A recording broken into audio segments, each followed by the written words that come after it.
अच्छा, कुछ चेहरे ऐसे होते हैं जब उनसे बातचीत करने का जब मौका नहीं मिलता, सिर्फ उन्हें देखते हैं तो ऐसा लगता है कि कुछ कह रहे हैं। बचपन से जब मैं देखता था टीवी या इस चेहरे को जब भी मैंने देखा तो ऐसा लगता था कि यार ये अगर किसी भी बात को कह देगा ना तो मान ले। शायद ये थिएटर का या रंगमंच का या एक्टिंग का एक ऐसा चीज रहती है जो इतना हमें भरोसा दिला देती है। ऐसे ही इस भरोसे के जिंदा दिल एक शख्सियत हमारे साथ बैठे हैं, अनूप सर, जिनके बारे में अगर मैं बताऊं तो लगभग 50 से ज्यादा फिल्म और 20 से ज्यादा टीवी सीरियल, 10 से ज्यादा वेब सीरीज और भी बहुत सारा काम करते रहते हैं। सर बहुत बहुत स्वागत है आपका। और एक ऐसी जगह पे बैठे हैं जहाँ पर बचपन में भी आपका जुड़ाव बना रहा है। शुरू करते हैं सर थोड़ा सा। बहुत मजा आएगा आपसे बातचीत करके, और क्योंकि हमेशा आपको देखा है और आपके बारे में बहुत एक्साइटमेंट रहती थी कि अगर कभी मौका मिला तो बहुत सारे सवाल पूछूंगा। फरीदाबाद आज आप बैठे हैं यहाँ पर, कैसा लग रहा है? अपना मन से पहला सा फरीदाबाद और आज के फरीदाबाद कुछ फर्क तो बहुत है। इनफैक्ट मैं तो कुछ रोज पहचान भी नहीं पाया क्योंकि मैं यहाँ पे बहुत छोटा था। 10 साल की उम्र के बाद हम तब तक 10 के बाद आपकी बहुत धुंधली मेमोरीज होती हैं जी। 10th क्लास नहीं, 10 साल की उम्र में जो है मैं यहाँ से हम चले गए थे। मेरे फादर की पोस्टिंग हो गई थी, स्टील अथॉरिटी में रहते थे वो, जॉब करते थे। तो उसके बाद से ये हो गया कि अब दूसरे शहर चले गए, फिर वहाँ रहने लगे। लेकिन हाँ, जब भी यहाँ आता हूँ तो क्योंकि 10 साल की उम्र में कुछ तो याद रहता है, ऐसा नहीं कि आप बिल्कुल भूल जाते हैं। लेकिन ये है कि हाँ, आज मैं पहचानने में थोड़ी मुझे दिक्कत हुई कि कौन सी गलियाँ ऑलमोस्ट 35-40 साल पुरानी बात। बदलाव जरूरी भी था और खुशी भी होती है। वो तो जरूरी है, हर जिंदगी में भी जरूरी है और शहर में भी जरूरी है। सर एक बहुत ही सिंपल सा सवाल है मेरा कि एनएसडी से शुरू हुआ, टीवी की आपने, फिल्म्स की, वेब सीरीज की और थिएटर भी बड़े अदब से, बड़े मौज से करते हैं आप। इस पूरे सफर में सबसे बड़ा सपोर्ट किसका? देखिए, शुरुआत तो यही होती है कि आपके पेरेंट्स का सपोर्ट बहुत इम्पोर्टेंट होता है, क्योंकि अगर वो एक ऐसी एज होती है जिसमें उनकी परमिशन लेना बहुत जरूरी है और वो सही भी है। और हम तो उस जमाने के हैं जिसमें मतलब आप ये समझ लीजिए कि एक्सपेक्टेशन जो थी और एक्सपोजर जो था इतना कम था कि आज बच्चे खुद डिसीजन लेते हैं तो पेरेंट्स उन पे आंख बंद करके ट्रस्ट करते हैं, क्योंकि उन्हें लगता है कि नहीं यार, बच्चों का एक्सपोजर ज़्यादा है, वो उनसे ज़्यादा जानते हैं। उस जमाने में एक्सपोजर नहीं था तो पेरेंट्स को डाउट रहता था कि यार ये जो कह रहा है ये पॉसिबल भी है या नहीं। लेकिन तो वही है, सबसे पहले तो उनका सपोर्ट रहा जो उन्होंने, मैं तो LLB कर रहा था और मुझे लॉयर बनना था। लॉ छोड़कर जो है मैं चला गया NSD में, तो ये उनका ही सपोर्ट है कि उन्होंने अलाउ कर दिया। तो मेजर सपोर्ट तो उनका ही रहा। उसके बाद तो फिर जिंदगी सिखा देती है। आज आपका मैं वीडियो देख रहा था नीलेश जी के साथ, तो मुझे लाइफ में पहली बार पता चला कि वाकई में अच्छा NSD में जाने के लिए प्रोसीजर वाकई में क्या होता है। नीलेश जी के साथ मेरे काफी अच्छे संबंध हैं, उनके साथ हमने काम करने का भी मौका मिला मुझे, तो बहुत खुशी हुई। मुझे लगा कि हाँ यार, शायद ये हमें नहीं पता, जो आपने एक पूरी डिटेल बताई कि उसका क्या प्रोसेस होता है, तो वो काफी जुड़ाव एक बना देता है। सर ये शायद एक मानसिकता भी है और एक आर्टिस्ट का ख्वाब भी होता है कि जब आप एक्टिंग फील्ड में आते हैं तो आपका टारगेट होता है कि मुझे फिल्म करनी। आपका भी होगा जहाँ तक मुझे लगता है। इसी देखिए क्या होता है, एक्टिंग करने के बाद एक स्टेज ऐसी आती है क्योंकि एक्टर वही बनता है जो पैशनेट होता है इस जॉब को लेकर, क्योंकि ये कोई उस तरह का काम नहीं है जो आप पढ़ाई लिखाई करके, जो आपने सोचा कि आप पढ़ाई लिखाई एक्टिंग की भी है, राइट, लेकिन ये वो वाले शौक है जो अगर आपके दिल से आवाज आती है ना, तभी आप यहाँ पर टिक पाएंगे और लंबे समय तक इसका सफर कर पाएंगे। तो जब आप एक्टर बनने चाहते हैं तो सबसे पहले तो ये होती है ना कि भाई आप काम भी करें और ज्यादा से ज्यादा लोग आपका काम देखें। तो आप रंगमंच की अपनी एक सीमा है, टीवी की अपनी एक सीमा है, फिल्म की अपना है, आप चाहते हैं कि आप सब जगह देखें, राइट, ताकि क्योंकि एक एक्टर की इच्छा यही होती है कि सिर्फ ये नहीं कि वो सड़क पे चल रहा है और लोग उसे पहचाने, वो तो एक बाय डिफॉल्ट आपकी लाइफ में आ जाता है कि आप एक्टर हैं तो लोग आपको पहचान देते हैं, लेकिन आपका काम अप्रिशिएट, आपका काम देखा जाता। तो मेरा भी वही था, ऐसा कोई टारगेट नहीं था और ना हमारे पास कोई फिल्म फैमिली का सपोर्ट था, ना हमारे पास कोई ऐसा सपोर्ट था जो हमें कोई लॉन्च कर सके। तो बस ये है कि बहती नदी में चलते चलते चलते चलते तैरना सीख गए और कर लिया। और आर्टिस्ट की लाइफ भी ऐसी है कि तैरना सीख गए और अच्छा लगने लगा, खुश हैं आप? जी बिल्कुल। आपके इंटरव्यू में एक बहुत अच्छी मैं बात सुन रहा था और मुझे बहुत अच्छा लगा, मैं आपसे जिक्र करूंगा उसका कि क्या होता है कि एक एक्टर को कंपेयर नहीं करना चाहिए।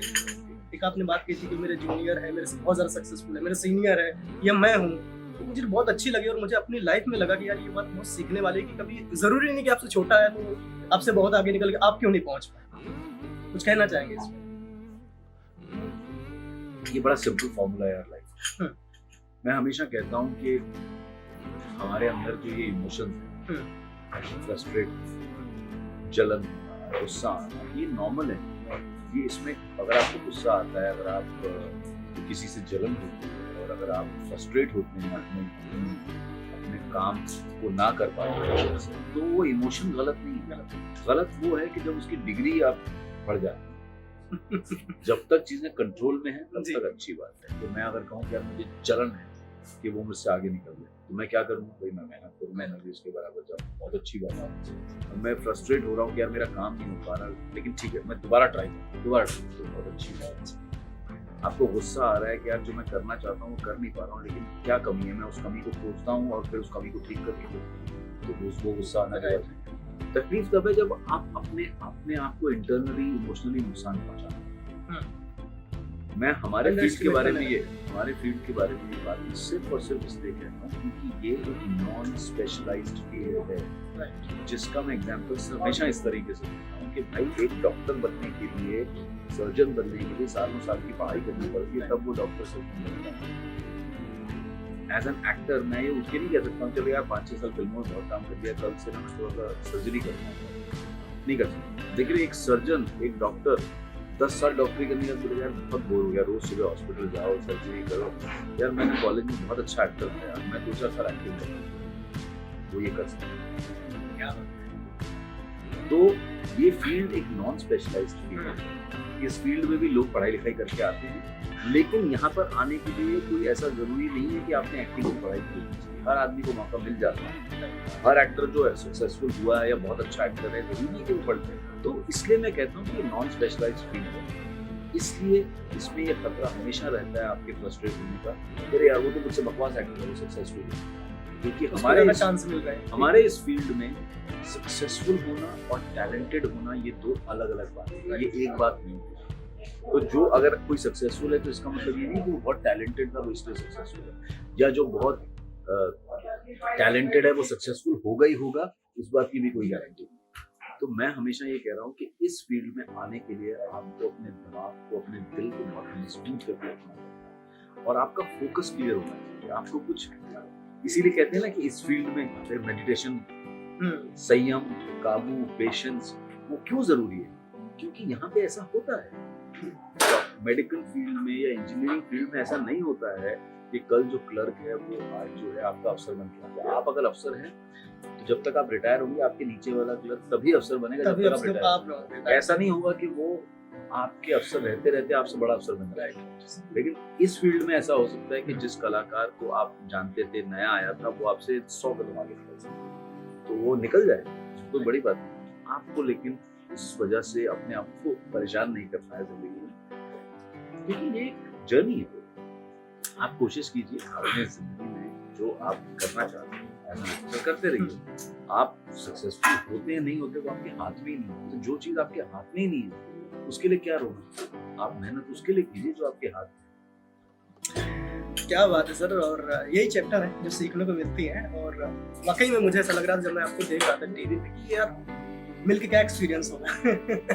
सर एक सवाल है कि आपने एक जगह कहीं पे कहा था कि जब मैं बहुत अच्छा एक्ट करता हूँ, बहुत अच्छा सीन करता हूँ तो बहुत ज़्यादा खुश होता हूँ, मुझे ऐसा लगता है कि मैंने बहुत अच्छा काम किया। लेकिन मैं जानना चाहता हूँ कि जिस दिन थोड़ा बहुत बेहतर नहीं हो पाया उसके बाद अनूप जी क्या करते? शुरुआत में तो बहुत तकलीफ होती थी, इरिटेशन भी होता था, क्योंकि ऐसा लगता था यार अच्छा। अब ऐसा नहीं है कि अब तकलीफ तब होती है जब आप खुद अच्छा नहीं कर पाते। हाँ, किसी दूसरे की वजह से वो अच्छा नहीं हो पाया तो फिर आप दुख मनाते हैं, थोड़ा सैड होते हैं, ठीक है, लक कहते हैं कि यार लक नहीं सही था, हाँ शायद चीज ठीक नहीं बनी या कहानी में कुछ गड़बड़ रह गई, कमी रह गई, चलो आज मजा नहीं आया, कोशिश करेंगे, कल जाएंगे, कल कुछ अच्छा कर लेंगे। लेकिन ये है कि आपको पैशनेट होना बहुत जरूरी है अपनी क्राफ्ट को, जिससे प्यार होना बहुत। अच्छा, आज हमारे साथ अनूप सर जुड़े हैं और क्राइम की बात में जैसे आप बता रहे हैं लॉयर थे आप, मतलब उसकी पढ़ाई कर रहे थे, लॉ की पढ़ाई कर रहे थे, ये ना होते तो आप वो होते, क्योंकि आपने बताया कि आपको बहुत पसंद है लॉयर में पढ़ाई करना। क्राइम की बात में ऐसा हो ही नहीं सकता।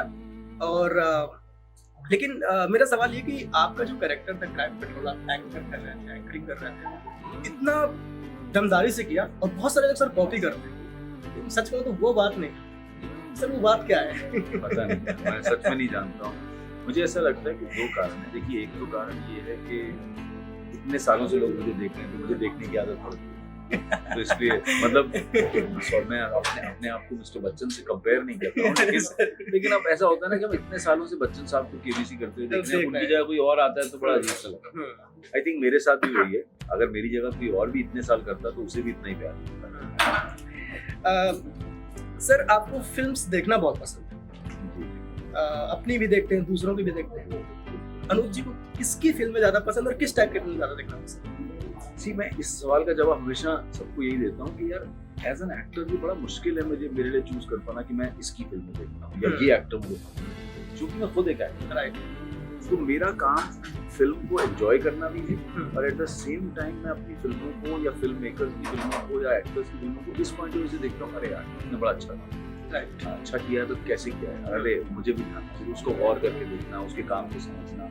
तो इसलिए मेरे लिए कोई एक पसंदीदा फिल्म मेकर या एक पसंदीदा एक्टर नहीं हो सकता है। मैं तो फिल्मों को देखता ही इसलिए हूँ कि यार मुझे पता होना चाहिए कि लोग क्या कर रहे हैं, कैसे कर रहे हैं, जो मुझसे बेहतर करते हैं एक्टिंग वो कैसे कर रहे हैं, मैं क्या सीख सकता हूँ। तो मेरे लिए वो एक लर्निंग प्रोसेस है।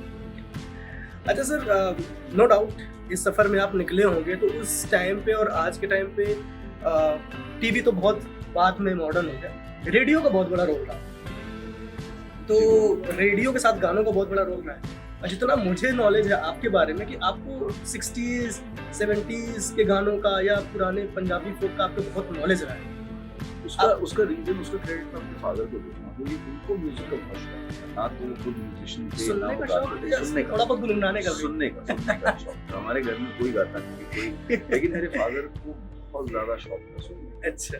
और उनके सुनने की वजह से जो है मुझे भी ना बहुत यंग एज में कुछ अच्छे लिरिसिस्ट की, फोक म्यूजिक की, क्योंकि मेरा मदर टंग पंजाबी है तो ऑब्वियसली पंजाबी गाने सुने जाते थे पेरेंट्स, उनकी वजह से मेरा म्यूजिक में इंटरेस्ट बहुत हुआ, तो मैं भी काफी सुनता हूँ, बहुत इम्पोर्टेंट हिस्सा है। सर अभी लास्ट वीक मैम आई थी आपकी तरफ और जूही बब्बर जी, उनका एक्ट भी देखने आया था मैं, बहुत मजा आया। और सर बताऊं तो मेरी लाइफ का पहला सोलो एक्ट था जो मैंने देखा, मुझे लगा अच्छा थिएटर में ये भी होता है, थोड़ा सा अलग रहते हैं लेकिन अच्छा लगता है। आर्ट ऐसी चीज है कि अट्रैक्ट करती है एज एन आर्टिस्ट। सो और आपको तो हम हमेशा देखते आ रहे हैं, आप लोगों ने साथ में कोई ऑन स्क्रीन नहीं, अभी तक हम ज्यादा मौका हमें कब मिल पाया करने का पता नहीं। थोड़ा सा हमारा बेटा थोड़ा बड़ा हो जाए, क्योंकि हम इसलिए भी अवॉइड कर रहे थे, अच्छा, कि हम नहीं चाहते थे, क्योंकि वो छोटा है अभी, तो क्या होता है अगर हम दोनों साथ में ऑन स्क्रीन काम करेंगे तो पता लगा दोनों ही बिजी हैं। तो कोशिश ये रहती है कि इसलिए हमने दोनों ने साथ में एक ही प्ले किया हमने साथ में, जिसके आजकल शोर भी हमारे कम हो रहे हैं, लेकिन इसी वजह से हम प्ले भी साथ नहीं कर पा रहे हैं, ताकि हम इकट्ठे घर से। तो अब थोड़ा बेटा बड़ा हो गया और आई थिंक 1-2 सालों के अंदर वो इस पोजीशन पे होगा कि हम उसको छोड़ सकते हैं। इस बात का जिक्र मैम ने किया है कि उन्होंने लाइफ में बहुत बड़ा एक ब्रेक भी लिया था, सिर्फ 8-9 साल उसने काम नहीं किया, because obviously she was giving more time. तो अब जो है हम कोशिश करेंगे 1-2 साल के अंदर कुछ ऐसा करेंगे, या कोई और हमें सामने वाला हमें ऑन स्क्रीन एक साथ काम दे तो। और सर मेरा लास्ट बस आपसे सवाल यही है कि जिस टाइम पर आप गए थे इंडस्ट्री में, जैसे आपने बताया कोई बैकग्राउंड ऐसा खास नहीं था, आप गए, आपने एक जगह बना ली और आज बहुत अच्छा काम कर रहे हैं। जिस टाइम आप गए थे उस टाइम में और आज के वक्त में कौन सा टाइम ज्यादा डिफिकल्ट था as an newcomer artist के लिए?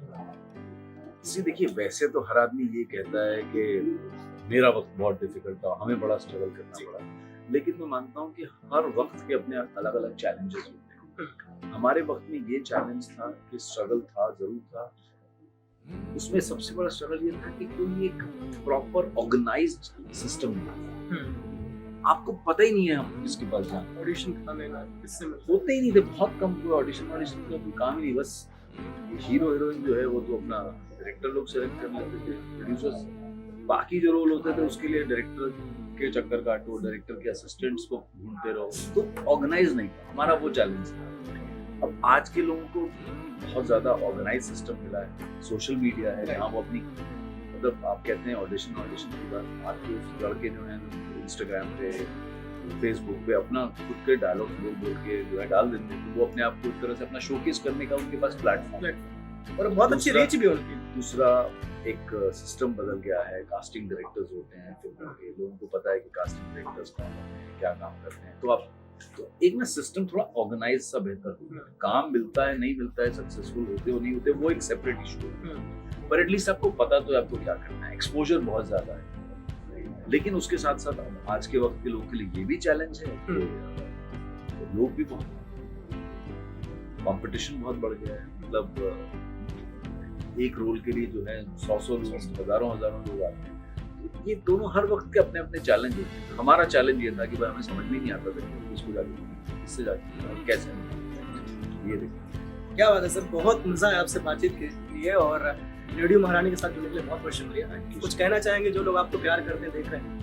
बस यही कहना चाहता हूँ कि मेरे बालों में ज़्यादातर लोग हमेशा ही जानना चाहते हैं कि हिंदी एक्टर बनना चाहते हैं तो क्या करें। मेरा बस एक ही सजेशन है, जो भी आप एक्टर बनना चाहते हैं, जो लोग, क्योंकि मैं सिर्फ एक्टिंग से रिलेटेड एडवाइस दे सकता हूँ, ये है कि पहले अपने आप से एक सवाल जरूर पूछिए कि क्या मैं सचमुच इस क्राफ्ट से प्यार करता हूँ? क्या मैं इस क्राफ्ट में अगर सक्सेसफुल नहीं हो पाया तो क्या मैं फिर भी इससे प्यार करता हूँ?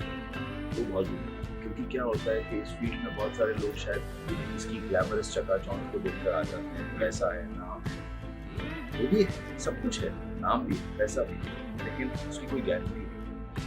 तो अगर आप अपनी क्राफ्ट से प्यार करते हैं तो अगर आप सक्सेसफुल नहीं भी हो पाए ना, या मतलब वैसे सक्सेसफुल नहीं हो पाए जैसा आप चाहते हैं, तो भी आप अपने आप को संभाल पाएंगे और इस क्राफ्ट से प्यार करते रहेंगे और काम करते रहेंगे। क्या बहुत बहुत शुक्रिया सर, हमारे साथ जुड़ने के लिए बहुत बहुत शुक्रिया। Thank you.